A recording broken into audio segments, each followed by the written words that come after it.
Loss ব্ল্যাঙ্কোসরা বার্সেলোনাকে হারিয়ে নাটকীয়ভাবে ২০২৩ সালের জুনে সাড়া জাগানো তুর্কি আন্তর্জাতিক খেলোয়াড় আর্দা গুলারকে ক্লাবের সাথে চুক্তিবদ্ধ করতে সক্ষম হয়।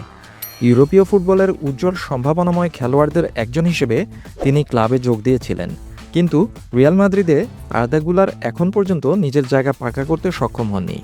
ইনজুরি এবং কার্লো আনচেলত্তির রক্ষণশীল মনোভাবের কারণে গুলার আশানুরূপ সাফল্য পাননি।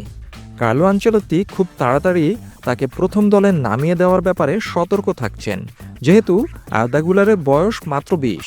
তবে ২০ বছর বয়সী এই খেলোয়াড় সাম্প্রতিক সপ্তাহগুলিতে কিছু ইতিবাচক লক্ষণ দেখিয়েছেন, যা রিয়াল মাদ্রিদের লা লিগা শিরোপা দৌড়ে নিজেদের ধরে রাখার লক্ষ্যে গুরুত্বপূর্ণ ভূমিকা পালন করছে।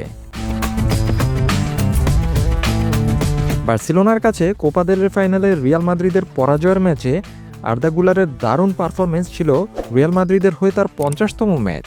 গুঞ্জন রয়েছে যে জাভি আলোনসো যদি রিয়াল মাদ্রিদে ফিরে আসেন, তবে আগস্ট মাস থেকে তাকে আরও বড় ভূমিকা দেওয়ার পরিকল্পনা করছেন।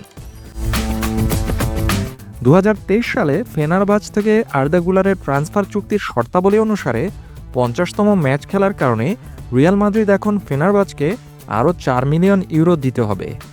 এটা আর্দা গুলারের পারফরমেন্স সম্পর্কিত বোনাস ক্লজে ছিল। আরও একটি মজার বিষয় হলো, রিয়াল মাদ্রিদ এবং ফেনারবাচের মধ্যে চুক্তির অন্যতম শর্ত হচ্ছে আর্দা গুলার প্রতি ২৫টি ম্যাচ খেললে তুর্কি ক্লাবকে আর্থিক ক্ষতিপূরণ দিতে হবে। এটি ফেনারবাচকে এই ধরনের চুক্তি থেকে অতিরিক্ত আরও ১০ মিলিয়ন ইউরো আয় করার সুযোগ দিয়েছে। এখানেই শেষ নয়, ফেনারবাচ এবং রিয়াল মাদ্রিদের মধ্যে আরও একটি চুক্তিও রয়েছে, যেখানে এই গ্রীষ্মে দুই দলের মধ্যে একটি প্রীতি ম্যাচ অনুষ্ঠিত হবে। তবে ম্যাচটি কখন বা কোথায় হবে তা এখনও নিশ্চিত নয়। বোঝাই যাচ্ছে অনেক কাঠখড় পুড়িয়ে তবেই আর্দা গুলারকে দলে টেনেছে রিয়াল মাদ্রিদ।